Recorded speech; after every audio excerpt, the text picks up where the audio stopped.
할렐루야. 오늘 열왕기상 9장 1절에서 9절까지 말씀을 함께 봤습니다. 오늘 말씀의 제목은 이렇게 정했습니다. 무엇을 선택할까? 오늘 읽은 이 본문의 말씀은 솔로몬이 성전 건축 그리고 자신의 왕궁 건축을 다 마치고 난 뒤에 하나님의 말씀이 솔로몬에게 임하는 장면입니다. 하나님의 말씀은 왕위가 견고하게 영원히 끊어지지 않도록 이스라엘의 다윗, 솔로몬을 잇는 이 다윗 일가의 왕위가 끊어지지 않는 길이 무엇인지, 반대로 그렇게 되지 않을 수도 있는 길이 무엇인지를 오늘 본문을 통해서 분명하게 말씀하고 있습니다.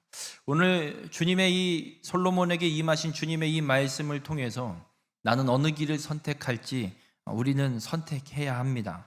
바라기는 오늘 말씀을 통해 우리 모든 성도님들의 삶이 하나님의 뜻을 이루는 길을 선택하고 주의 그 말씀대로 행하는 귀한 축복의 삶이 되시길 주님의 이름으로 축원합니다.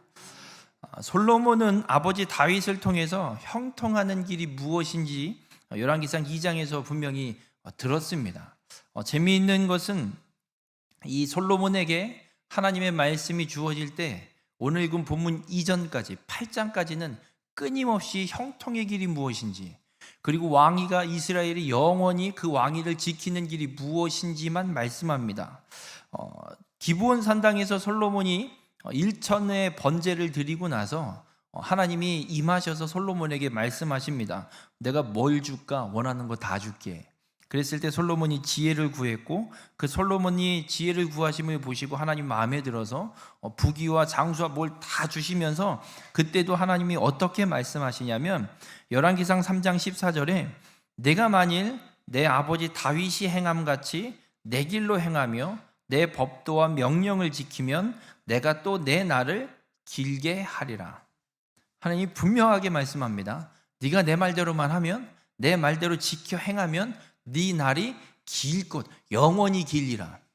물론 솔로몬이 영원히 살 수는 없죠. 하나님께서 약속하시는 말씀은 그 나라가 망하지 않고 그 왕위가 끊어지지 않고 하나님이 계획하신 일들을 다 이루기까지 그 왕위를 하나님이 지켜주시고 길게 이어주시겠다는 약속을 말씀하고 있습니다. 그리고 솔로몬이 또 성전을 건축하는 중에도 하나님의 말씀이 한 번 더 임하게 되는데, 그때도 동일한 말씀이 솔로몬에게 임합니다. 어떻게 하면 내 말, 내 계명, 내 율례와 법도를 다 지켜 행하면 내 날이 영원히 길리라. 하나님은 끊임없이 이 동일한 말씀을 반복해서 솔로몬에게 주십니다. 그런데 솔로몬이 성전을 다 건축하고 자신의 왕궁까지도 건축하고 그리고 주어지는 임하시는 하나님의 말씀, 오늘 본문 말씀에는 한 가지가 더 추가됐습니다. 그렇게 되지 않는 길이 무엇인지, 내가 내 말을 지키고 내 계명과 내 율례와 법도와 계명을 지켜 행하면 내 날이 영원히 길리라, 이렇게만 말씀하시던 하나님이 오늘 본문 9장에서는 한 가지를 더 추가합니다. 그런데 그렇게 하지 않으면 다 무너지리라. 이 성전도 무너지리라. 하나님을 위한 성전을 솔로몬이 건축했는데 하나님이 말씀하시는 것, 만일 네가 내 율례와 법도대로 지켜 행하지 아니하면 다 무너지리라. 하나님이 말씀하고 있습니다. 여러분, 솔로몬은 성전 건축을 다 하고 나서 성전 봉헌식을 할 때 하나님 앞에 기도했습니다. 지난주에 말씀을 드렸지만 솔로몬이 하나님 앞에 어떤 기도를 하냐면, 하나님의 백성들이 이 성전에 나와서 이 성전을 향해서 이런 상황들이 생길 때마다 기도하면 하나님 그 기도를 들으시고 응답하여 주시고 회복시켜 주시는 성전이 되게 해달라고 하나님 앞에 기도합니다. 그런데 그런 기도를 하나님 앞에 드리고, 그리고 하나님이 그 기도에 대한 응답의 말씀으로 오늘 9장에 하나님의 말씀이 솔로몬에게 임재하고 있습니다. 그런데 왜 하나님은 그 기도 응답에 대해서 형통의 길만 말씀하시는 것이 아니라 형통하지 못하는 상황이 생기는 길이 무엇인지를 말씀하실까? 왜 형통과 반대되는 길을 오늘은 특별하게 하나님이 솔로몬에게 더 말씀하고 계실까? 여러분, 우리가 한 가지 생각해 볼 건 이런 이야기가 추가되었다는 얘기는 그럴 가능성이 있기 때문이라는 거죠. 한번 여쭤볼게요. 잘하고 있는 자녀에게 야, 너 똑바로 해라고 얘기해요? 아니면 잘하고 있어 칭찬해요? 칭찬하죠. 너 근데 조심해라. 넘어질 수 있다. 이런 얘기 하시나요? 안 하죠. 너 조심해. 그러다 너 넘어질 수 있어. 너 혹은 뭐 잘못될 수도 있어. 조심해야 돼. 라고 이야기하는 건 그럴 가능성이 보일 때 이야기하죠. 지금 하나님은 솔로몬에게 하나님이 임하셔서 그 성전 건축과 왕궁 건축이 다 끝난 솔로몬에게 하나님이 말씀하시는 이 반대의 길을 말씀하시는 이유가 분명하게 있습니다. 왜냐하면 솔로몬이 지금 변하고 있습니다. 성전 건축 7년 걸렸고요. 왕궁 건축하는데 13년 걸립니다. 건축만 20년을 지금 솔로몬이 하고 있습니다. 그 건축 20년의 시간, 성경에서는 단 한 장에 끝나지만 그 20년의 시간이 흐르면서 솔로몬이 도대체 어떻게 변해가고 있길래 하나님이 말씀하시는 거예요. 야, 내 말과 내 율례 계명대로 지켜 행하면 내 날이 영원히 길지만 반대로 나를 떠나면 이 성전도 무너진다. 이 이스라엘 자체가 비웃음거리가 될 수도 있다. 하나님이 분명하게 말씀하고 있습니다. 그러면 도대체 솔로몬이 어떤 변화를 하길래, 어떻게 변해가길래 하나님이 이런 말씀을 하냐라는 얘기예요. 여러분, 솔로몬이 하나님의 다윗과 하나님이 맺으신 약속에 의해서 솔로몬이 왕이 됐습니다. 그러니까 솔로몬이 무엇을 해서 왕이 된 게 아니라 전적인 하나님과 다윗의 약속, 언약 때문에 하나님이 솔로몬을 왕의 자리에 올려놓으셨습니다. 그런데 그 솔로몬이 왕이 되는 시작에 어떤 말씀이 한 구절이 있었냐면 솔로몬이 애굽의 왕 바로의 딸과 혼인하였다라고 성경이 분명하게 기록하고 있습니다. 왕이 될 시점에 시작점부터 이미 그 말씀이 기록되어 있습니다. 이 이야기는, 이 말씀이 기록되어 있다는 얘기는 솔로몬이 뭔가 불안 요소를 분명히 하나 갖고 시작하고 있는 거예요. 하지만 감사하게도 솔로몬이 기브온 산당에 올라가서 하나님 앞에 기도해요. 1000번제를 드리고 하나님 앞에 예배를 드리는 걸 보고 하나님이 너무 마음이 흡족하셨는지 네가 원하는 거 다 줄게. 뭐 줄까? 그랬더니 솔로몬이 하나님 앞에 무엇을 구하냐면 듣는 마음을 종에게 주사 주의 백성을 재판하여 선악을 분별하게 하옵소서. 그러니까 이 왕으로서 왕의 직임을 감당할 수 있는 지혜를 하나님 내게 주셔서 하나님이 내게 맡겨주신 이 백성들을 잘 분별하고 잘 이끌 수 있는 지혜를 달라고 이 솔로몬이 하나님 앞에 기도했어요. 여러분, 솔로몬이 하나님 앞에 의지했고 하나님의 말씀을 따랐고 하나님의 지혜로 맡겨주신 일을 어떻게든 잘 감당해 보려고 했던 사람이에요. 솔로몬 왕이 그 왕이 되고 그 처음의 시작점에는 정말 하나님 마음에 흡족하게 하나님 마음에 들 정도로 하나님을 의지했던 그런 솔로몬입니다. 그런데 솔로몬이 어떻게 변해가느냐? 오늘 본문 1절에 보면 이런 말씀이 있어요. 솔로몬이 여호와의 성전과 왕궁 건축하기를 마치며 자기가 이루기를 원하던 모든 것을 마친 때에, 성전과 왕궁 건축하기를 마친 걸로 끝나는 게 아니라 자기가 이루기를 원하던 모든 것을 마친 때에, 이 자기가 이루기를 원하던 모든 것을 마친 때, 이 자기가 이루길 원하던 모든 것, 이 구절에 대해서 두 가지 의미로 해석이 됩니다. 하나는 하나님께서 원하시는 대로 이 성전 건축과 왕궁 건축에 대해서 하나님의 뜻대로 솔로몬이 그 일들을 최선을 다해서 감당했다라는 긍정적인 의미가 하나가 있고, 또 하나는 반대의 의미가 있습니다. 어떤 의미냐면 성전 건축, 왕궁 건축, 그리고 자기가 건축하고 싶은 건물들에 대한 건축, 그러니까 그 말씀과 율례와 계명을 지켜 행하는 것보다 외적인 건축물을 그렇게 열심히 세우는 일에만 치중했던 그런 모습, 부정적인 의미도 갖고 있습니다. 그러니까 건축의 외향적인 모습에만 치중한 나머지 내적인 하나님의 말씀과 규례와 법도들을 지켜 행하는 모습은 온전히 행하지 않는 그런 부정적인 의미도 갖고 있습니다. 그런데 그러면 우리는 이 본문 1절에 기록되어 있는 이 말씀을 어떻게 해석해야 될까? 본문 이 열왕기상 9장 19절에 보면 1절에 사용된 자기가 이루기를 원하던 모든 것, 이거와 동일한, 여기에 쓰인 동일한 단어가 19절에 또 한 번 쓰입니다. 근데 19절에 어떻게 기록하고 있냐면 자기에게 있는 모든 국구성과 병거성들과 마병의 성들을 건축하고 솔로몬이 또 예루살렘과 레바논과 그가 다스리는 온 땅에 건축하고자 하던 것을 다 건축하였는데, 이 19절에는 어디에도 하나님과 관계된 건축물이 없습니다. 병거성, 마병들의 성,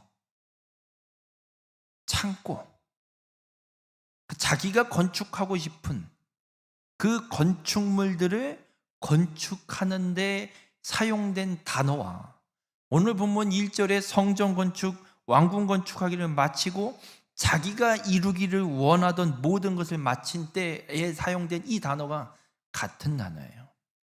그러면 저는 이렇게 해석하고 싶습니다. 솔로몬이 단순히 정말 하나님의 말씀대로만 이 일들을 행한 것이 아니라 자기가 욕구하고 욕심이 갖고 있었던, 하고 싶었던 하나님 말씀과 상관없이 정말 내가 만들고 싶었던 무엇인가를 솔로몬이 만들었을 것 같습니다. 그러니까 하나님이 말씀하시는 거예요. 너 내 말, 내 계명들 지켜야 그 내 날이 길 거야. 근데 네가 나를 떠나면 이 성전도 무너질 거고 이 나라도 망할 거고 비웃음거리가 되게 만들어 버릴 거다. 하나님이 이 말씀을 단서조항, 이 반대의 형통의 반대의 길을 한 번 더 솔로몬에게 하시는 말씀은 솔로몬의 변화, 자신이 이루길 원하는 것, 내 욕심대로 하길 원하는 걸 솔로몬이 하고 있지 않느냐 생각이 됩니다. 왜냐하면 신명기 17장에 보면 하나님이 이미 모세를 통해서 이스라엘 백성들에게 율법을 주실 때 나중에 이스라엘의 왕을 세우거든 어떤 사람이 왕이 되어야 되는지, 그리고 왕이 되면 왕은 이런 일을 하면 안 된다라고 17장에 분명히 하나님이 선언해 놓으셨습니다. 그 중에 두 가지만 좀 말씀드리면 신명기 17장 15절과 16절에 기록되어 있는데, 내 형제 아닌 타국인을 내 위에 세우지 말 것이며 그는 병마를 많이 두지 말 것이며. 그러니까 타국인을 내 위에 세우지 말래요. 그러니까 이방인을 왕 위에 세우지 말란 얘기예요. 근데 지금 솔로몬은 누구랑 결혼했죠? 애굽 왕의 딸, 정략 결혼이지만, 그리고 애굽 왕의 딸, 이 바로의 딸을 위한 건축, 그 궁을 뭐랑 똑같은 양식으로 지었느냐면 재판장, 솔로몬 왕궁과 솔로몬이 백성들을 재판하고 치리하는 이 재판장과 똑같은 양식으로 이 바로 공주의 이 자신의 부인인 애굽 왕의 딸의 궁도 똑같은 양식으로 지어버렸어요. 같은 위치에 놔버린 거예요. 자기보다 높은 위치는 아니더라도 같은 위치에 놓고 있고, 이 솔로몬이 언제든 애굽의 영향을 받을 수 있음을 우리 분명하게 보여주고 있습니다. 하나님이 말씀하셨어요. 왕을 세우거든 왕은 타국인을 내 위에 세우지 말라 말씀하셨는데, 솔로몬은 애굽의 딸, 애굽 왕의 딸 자신의 부인을 똑같은 위치에 올려놓고 있습니다. 그리고 병마를 많이 두지 말라 그랬습니다. 근데 19절에 기록하고 있는 것처럼 솔로몬이 무엇을 건축하냐면 모든 국고성과 병거성들과 마병의 성들, 이것만 건축하는 게 아니라 레바논까지 가서 이 솔로몬이 다스리는 온 땅에 건축하고자 하던 걸 다 건축했습니다. 자신이 다스리고 있는 모든 땅에 하여튼간 비축할 수 있는 창고, 다 만들어 놓는 거예요. 어마어마하게 만들어 놨습니다. 병마를 많이 두지 말라 그랬는데 병마를 무지하게 많이 둡니다. 애굽에 가서 병마를 사오지 말라고 했는데 솔로몬은 애굽에 가서 병마를 사옵니다. 하나님의 지혜를 구했던 솔로몬이 변하고 있습니다. 내 욕심대로 행하기 위해서.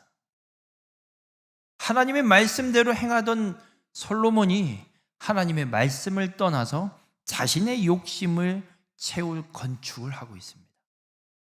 여러분, 신명기 17장에서 왕에게 하지 말라고 하신 이 말씀을 솔로몬은 건축 20년 기간 차츰차츰 하나님의 말씀을 떠나서 자신의 욕심과 욕구대로 행하고 있는 걸 보게 됩니다. 그렇게 하나님은 솔로몬에게 말씀하는 거예요. 네가 나를 떠나면 어떤 일이 일어나게 될지 분명하게 알아라. 우리 모든 성도님들, 우리에게도 이 솔로몬과 같은 일이 분명히 일어날 수 있음을 기억하시길 바랍니다. 어떤 분은 이래, 에이, 전 절대 안 그래요. 걱정하지 마세요, 목사님. 절대 안 변합니다. 그런 분이 제일 먼저 변하더라고요. 여러분, 우리가 예수 그리스도를 믿고 신앙생활을 하고 있습니다. 잘 믿고 있다가 어느 날 갑자기 무슨 일이 있는지 어쨌는지 내 마음이 변하고 내 믿음의 상태가 변할 수 있음을 잊지 마십시오. 주님을 믿는 믿음을 갖고 살다가 내 욕심을 따라 살아가게 되는 상황들이 우리 안에도 충분히 일어날 수 있습니다. 나는 절대 하나님 안 떠나요. 착각하지 마십시오.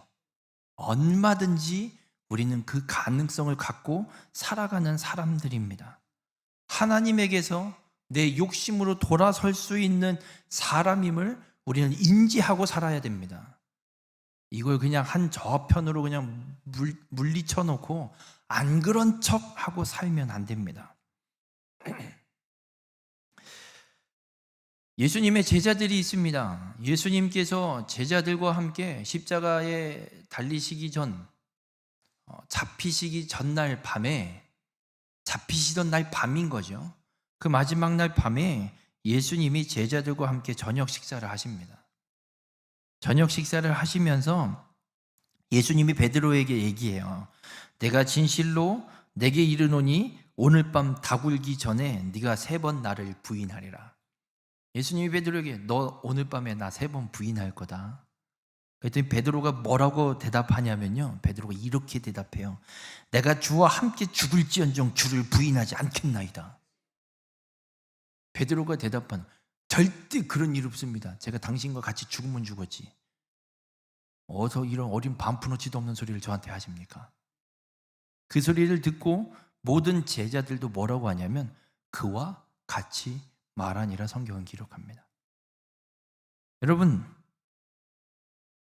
베드로는 그렇게 장담했지만 결과적으로 보면 예수님이 잡히시고 재판하러 가는 동안, 그리고 예수님이 잡히셔서 고문을 당하시고 십자가에 달리기 위해 골고다 언덕을 오르는 동안 제자들 중에 예수를 따라갔던 놈은 한 놈도 없습니다.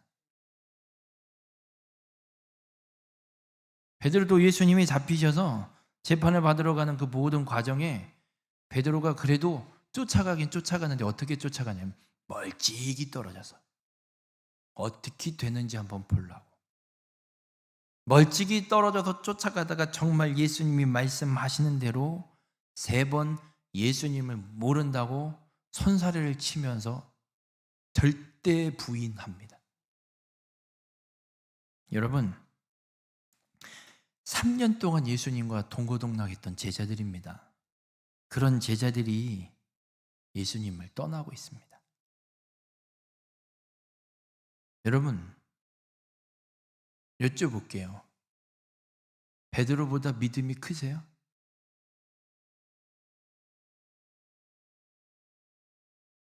제자들처럼 예수님과 동행해 보셨어요? 그랬던 자들도 결국에는 예수님을 떠나는 일이 일어났습니다. 물론 하나님께서 만드신 과정이 있습니다. 결국에는 이들을 하나님이 부르시고 성령을 보내셔서 성령 충만을 받아 권능을 주셔서 복음을 증거하는 증인들로 하나님이 사용하시긴 합니다. 중요한 건 우리의 삶에도 이런 일이 분명히 일어날 수 있다는 거예요. 장담하면 안 됩니다. 베드로도 장담했어요. 하지만 예수님이 말씀하신 대로 결국은 예수님을 부인하는 것. 여러분, 우리가 예수님을 떠날 수 있는, 믿음을 떠날 수 있는 가능성을 갖고 있지만 우리에게 감사한 건 오늘 예수님을 떠났던 제자들에게 하나님이 행하셨던 것처럼 우리에게도 하나님이 떠나려고 하는 우리를 그냥 버려두지 않으신다는 겁니다. 솔로몬이 하나님의 말씀을 떠나서 자기 욕심대로 자기가 이루려고 했던 건축들을 하고 자기가 이루려고 하는 모든 일들을 행하고 있습니다. 그런데 하나님이 솔로몬을 버리고 떠나지 않으시고 솔로몬에게 다시 말씀하시는 거예요. 너 계속 그렇게 날 떠나면 이렇게 된다. 그러니 돌아오라는 말씀이에요. 떠나면 너 이렇게 될 거야. 너 한번 두고 보자. 이게 아니라 돌아오라고 하나님이 우리에게 말씀하고 있는 겁니다. 우리가 하나님을 떠나려고 할 때, 혹은 떠나려는 모습이 우리 안에 있을 때, 혹은 떠나는 상황이 발생했을 때 하나님은 우리를 내버려 두시는 분이 아닙니다. 그래? 너 어떻게든 한번 두고 보자. 이런 분이 아니십니다. 하나님은 우리를 찾아오셔서 말씀합니다. 나 왜 떠나니? 날 떠나면 너 이렇게 되는데 왜 떠나고 있니? 돌아오라고 하나님은 우리에게 말씀하고 있습니다. 중요한 건 그 주의 음성이 들려질 때, 주님의 말씀이 우리에게 들려지게 될 때 하나님을 떠나는 길에서 하나님의 말씀을 따라 사는 길로 우리가 돌아서야 한다는 겁니다. 에이 몰라, 나는 그냥 이렇게 사는 게 편해, 그냥 이렇게 살래 하고 떠나면 형통의 반대의 길이 그대로 성취되게 됩니다. 우리 모든 성도님들, 주님의 음성을 들을 수 있는 복이 있기를 주님의 이름으로 축원합니다. 그리고 주님의 그 음성이 들려질 때 하나님의 말씀을 따라 행하는 믿음의 삶으로 돌이키는 축복의 삶이 되시길 주님의 이름으로 축원합니다. 왜 우리가 돌아서야 하냐면 그 하나님을 떠나는 길에서 돌아서서 하나님께로 다시 돌아와 하나님의 말씀을 지키는 삶을, 그 말씀대로 지켜 행하는 삶을 살아야 되냐면 분명한 이유가 있습니다. 여러분, 하나님은 말씀하신 그대로 그 말씀을 그대로 이루시는 분입니다. 오늘 본문 6절부터 9절에 기록하고 있는 말씀, 네가 만일 너희나 너희의 자손이 아주 돌아서서 나를 따르지 아니하면 내가 너희 앞에 둔 나의 계명과 법도를 지키지 아니하고 가서 다른 신을 섬겨 그것을 경배하면, 하나님을 떠나고 하나님의 말씀을 버리고 가서 우상 숭배하면 어떤 일이 펼쳐지냐면 간단하게 설명드리면 이거예요. 이 땅에서 이스라엘 백성들 하나님이 내쫓는답니다. 끊어버리시겠답니다. 그리고 성전도 무너뜨려 버리시겠답니다. 그리고 이 땅의 모든 사람들 앞에 이스라엘 백성들이 웃음거리가 되게 만들어 버리겠다고 말씀합니다. 그리고 사람들이 물으면, 야, 이 나라가 왜 이렇게 됐냐? 라고 물으면 어떤 일이 어떻게 이야기하느냐? 하나님, 이들을 애굽에서 건져내셔서 이 땅으로 인도하신 그 여호와 하나님을 버리고 다른 신을 따라가서 우상 숭배해서 하나님께서 이 모든 재앙을 이스라엘 백성들에게 내리셨다라고 이야기하게 만들겠다고 하십니다. 놀랍게도 이스라엘 백성들 우상 숭배가 끊어지지 않습니다. 하나님이 이렇게 말씀하신 대로 이스라엘을 무너뜨려 버리십니다. 성전도 무너뜨리십니다. 결국엔 이들을 내쫓아서 바벨론의 포로로 보내버리십니다. 하나님이 말씀하신 그대로 이루어지는 겁니다. 지금 이 열왕기는 누구에게 쓰고 있다고요? 바벨론의 포로로 끌려가 있는 유대인들. 그들이 이 말씀을 읽으면 무슨 생각이 들겠습니까? 이스라엘 백성, 우리 조상들이 우상 숭배해서 하나님이 말씀하신 대로 하나님을 떠나서 하나님에게서 돌아서서 돌이키지 않아서 하나님이 말씀하신 이대로 이루어져서 지금 우리가 여기에 포로로 와 있구나. 성전이 무너져 있구나. 여러분, 하나님은 말씀하신 그대로 이루시는 분임을 믿으시길 바랍니다. 이스라엘이란 나라가 무너지고 바벨론의 포로로 끌려간 게 하나님께서 말씀하신 그대로 그 약속대로 이루시는 분이라는 증거예요. 이 증거를 보고 하나님이 말씀하신 그대로 그 말씀을 이루시는 분이라는 걸 우리는 분명히 깨달아야 합니다. 중요한 건 이 말씀만 이루시는 것이 아니라 하나님의 말씀과 율례와 계명과 법도를 지켜 행하면 어떤 일이 일어난다라고 말씀하신 이 말씀도 동일하게 하나님은 그대로 이루시는 분이라는 겁니다. 하나님을 떠난 자들에게 징계의 약속만 이루시는 분이 아니라 하나님의 말씀을 그대로 지켜 행하는 자에게도 하나님은 동일하게 그 약속을 성취하시는 분임을 믿으시길 바랍니다. 여러분, 우리의 마음을 온전히 하고 바르게 하여서 하나님 앞에서 그 말씀과 명령과 그 법도와 율례들을 그대로 지켜 행하면 하나님께서 다윗에게 약속하신 이스라엘의 왕위에 오를 자들을 다윗의 후손에서 끊어지지 않게 하겠다라는 하나님의 그 약속을 그대로 이루십니다. 우리에게도 동일하게 말씀하십니다. 하나님의 말씀과 하나님의 약속과 명령과 율례와 규례 그대로 지켜 행하면 하나님이 말씀하신 그 약속, 하나님의 뜻을 이루겠다는 하나님의 그 구원의 계획을 이루겠다는 이 약속 분명하게 이루실 것을 우리에게 증거로 이 역사를 우리에게 보여주고 계십니다. 우리 모든 성도님들 어느 길을 선택하시겠습니까? 하나님은 말씀하신 그대로 이루시는 분입니다.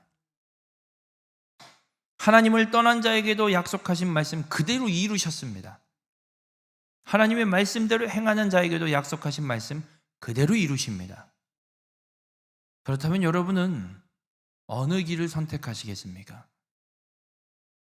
하나님의 말씀이 그대로 성취되는 놀라운 역사가 우리에게 증거로 주어져 있음에도 불구하고 하나님을 떠나서 다른 신을 숭배하고 경배하는 징계의 길을 걸어가시겠습니까? 아니면 끝까지 어떤 상황이 내게 펼쳐져도 하나님의 말씀과 하나님의 율례와 하나님의 법도를 지켜 행하여 형통의 길을 걸어가시겠습니까? 바라기는 우리 모든 성도님들의 삶이 하나님께로 돌이켜서 하나님의 약속이 그대로 이루어지는, 하나님의 말씀이 그대로 성취되는 형통의 삶을 살아가는 성도님들이 되시길 바랍니다. 결과는 불보듯 뻔합니다. 결과는 이미 정해져 있습니다. 이렇게 되지 않을까라는 가능성 없습니다. 이미 세상의 끝은 성경에 하나님의 말씀을 통해 우리에게 주어져 있습니다. 예수 그리스도를 믿어 믿음을 끝까지 지킨 자는 구원을 받아 하나님 나라에 들어가는 영생을 얻는 것이고, 하나님을 떠나 믿지 않는 자는 결국 영원한 형벌, 지옥에 들어가게 되는 것이 결과입니다. 결론은 이미 나 있습니다. 바뀔 가능성 절대 없습니다. 우리에게 주어져 있는 이 결과, 이미 그 끝날이 우리에게 주의 말씀을 통해 주어져 있습니다. 여러분은 어느 길을 선택하시겠습니까? 그 선택은 여러분에게 달려 있습니다. 저에게 달려 있는 것도 아닙니다. 목사가 어떻게 하느냐에 따라서 성도들의 선택이 달라지는 게 아닙니다. 선택은 여러분의 견적입니다.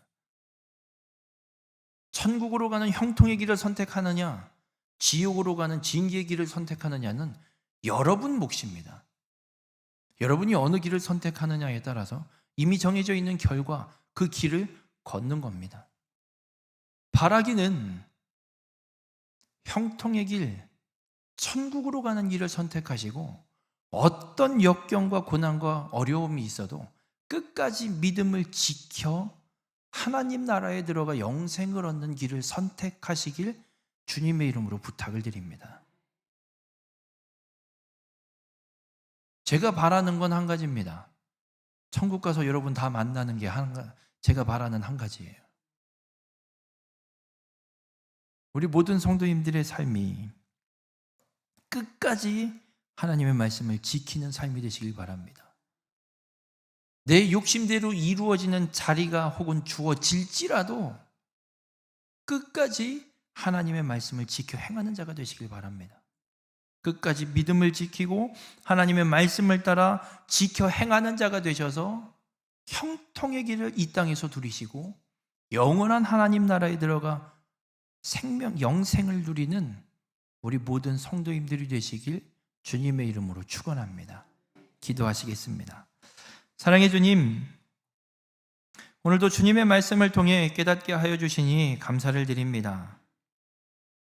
오늘 솔로몬의 모습을 통해 또 솔로몬에게 임한 하나님의 말씀을 통해 우리가 어느 길을 가야 할지 또 어느 길을 선택해야 할지 다시금 깨닫게 하여 주시니 감사를 드립니다. 하나님을 떠나 진기의 길을 걷는 자가 되지 않게 하여 주시고 오직 주의 말씀과 율례와 주의 법도를 그대로 지켜 행하는 자가 되어서 하나님께서 허락하시고 계획하신 형통의 길을 걷는 귀한 축복의 삶이 될 수 있도록 우리 가운데 함께하여 주시옵소서. 하나님, 우리의 삶의 형편과 환경이 어떠한 상황, 어떠한 형편, 어떠한 환경이 펼쳐질지라도 주의 말씀을 따라 지켜 행하는 자가 되어서 하나님의 놀라운 그 형통의 축복을 누리며 살아가는 귀한 믿음의 삶이 될 수 있도록 우리 가운데 함께하여 주시옵소서. 그리하여서 주님 다시 오시는 그날 영원한 상급을 얻는 귀한 축복의 삶으로 우리 가운데 함께하여 주시옵소서. 이 모든 말씀 예수님의 이름으로 기도드렸습니다. 아멘.